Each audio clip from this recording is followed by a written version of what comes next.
Hey everyone, welcome back for chapter 2. Today we're going to be covering 2.1, which goes over the origins of American political ideals. So, in other words, where did we get these ideas for the form of government that we end up creating after the Revolutionary War? All right, so this is going to be a pretty quick lecture. We're going to cover a couple of different things.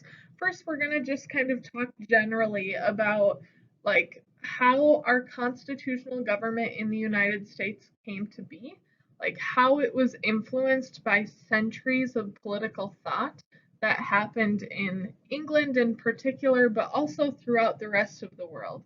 And then we will talk a little bit about the three different types of colonies that the English established over here in North America. And we'll briefly explain why those are important to know as we move forward, kind of in our study of um, American government and like the Revolutionary War period and the time that follows, so on and so forth. Additionally, in your assignment for this section on colonial influences, you will look at some historical documents that really helped form the American system of government.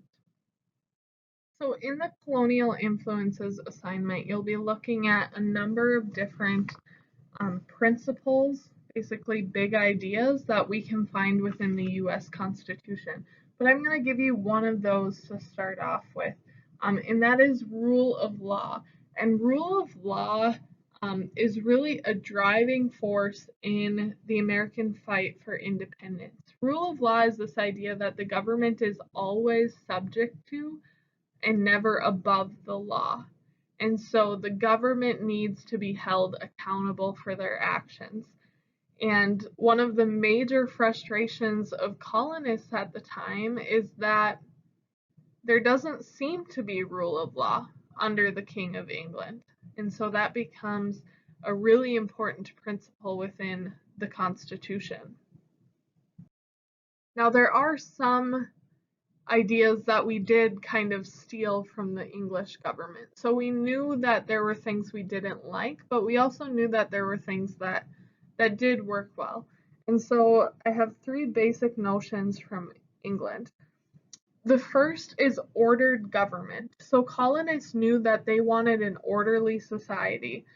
So how do we do that? We make sure from the very early days of this country that we have sheriffs and law enforcement, that we have like division of the country into smaller parts that are more manageable to keep law and order in. So we divide the country into states and into counties and into municipalities, right? We also set up like grand juries, right? They wanted all of these different things to carry out really an orderly society from the get-go. In addition, they take this idea of limited government. And so they truly believed that government needed to be restricted in what they may be able to do. And so, for the colonists, it doesn't really seem as though the English can be restricted, right, by them.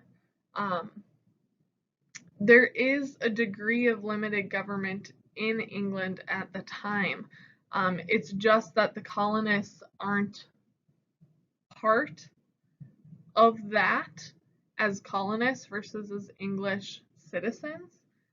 So in England, there was a parliament, there was like councils of citizens and the wealthy and so on and so forth that could keep the government accountable to some degree through voting and so on and so forth. It's just that the colonists really aren't part of that. So they like this idea of limited government. They want to see it actually happen in practice for them. There was also this idea of inalienable rights. So there are certain things, certain rights that you are born with that the government cannot take away from you.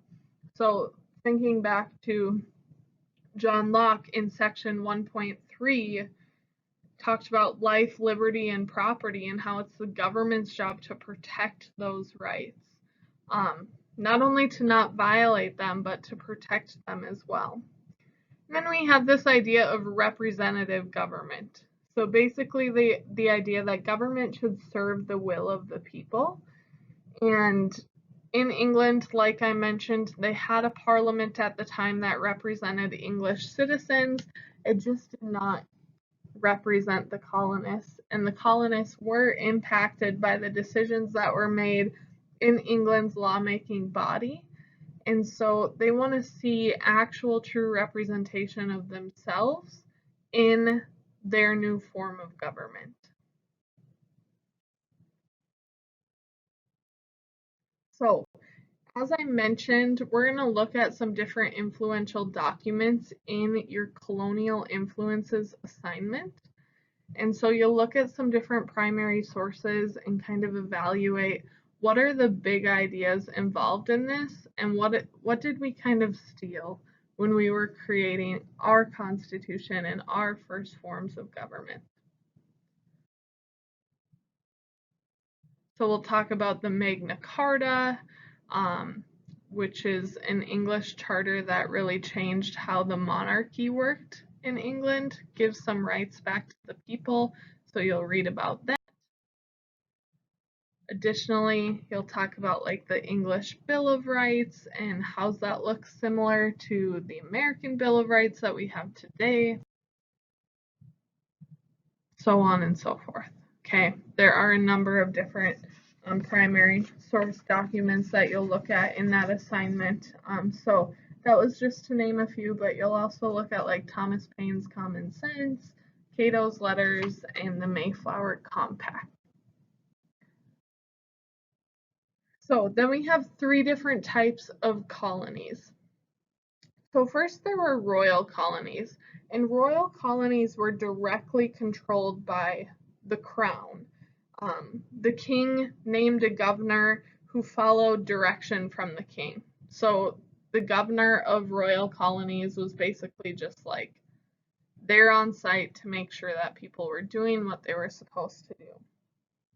Most royal colonies had a bicameral legislature, which means a two-house legislature. So much like we have the Senate and the House of Representatives today, most royal colonies had a legislature that looked very similar to that setup.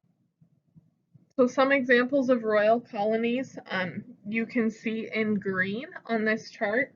Most of our countries by 1775 are royal colonies under the direct control of the king. So Virginia, New York, right? Major players in the American Revolution. These are colonies that are directly controlled by the king. They're also the colonies then that become the first to really get engaged and call for a revolution. Then you have proprietary colonies, which were run by a proprietor of the king's choosing. So this proprietor was actually given the land rather than just kind of being like a satellite representative of the king. The proprietor was the person in charge. So the king still had power in that they got to decide who that person was, but they didn't have direct control. Appeals of a proprietor's decisions could be brought before the king. So the king more or less had like veto power, like they could say no. Most of our proprietary colonies were unicameral, so that they had a one-house legislature. Some examples are Maryland, Pennsylvania, and Delaware, which you can see here indicated in yellow. And then the last type of colony was a charter colony.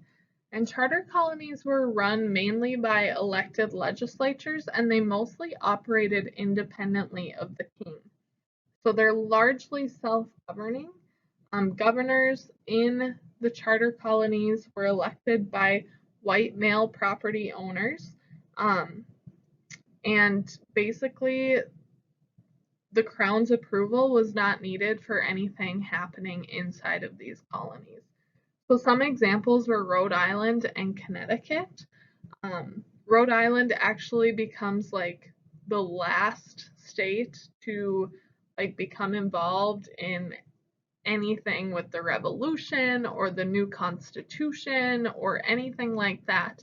And a lot of that has to do with the fact that they were already largely self-governing and they didn't have the same need for revolution and a new form of government as those people that were living in the royal colonies did, right? So by 1775, we only have 2 charter colonies left. And really, life in the charter colonies does not change that much after the fight for independence. So they're in a really good situation. Everyone else in green, and even those people that live in the yellow states as indicated, or yellow colonies rather, as indicated by this chart, are really not happy with the king by this point. So pretty short section here.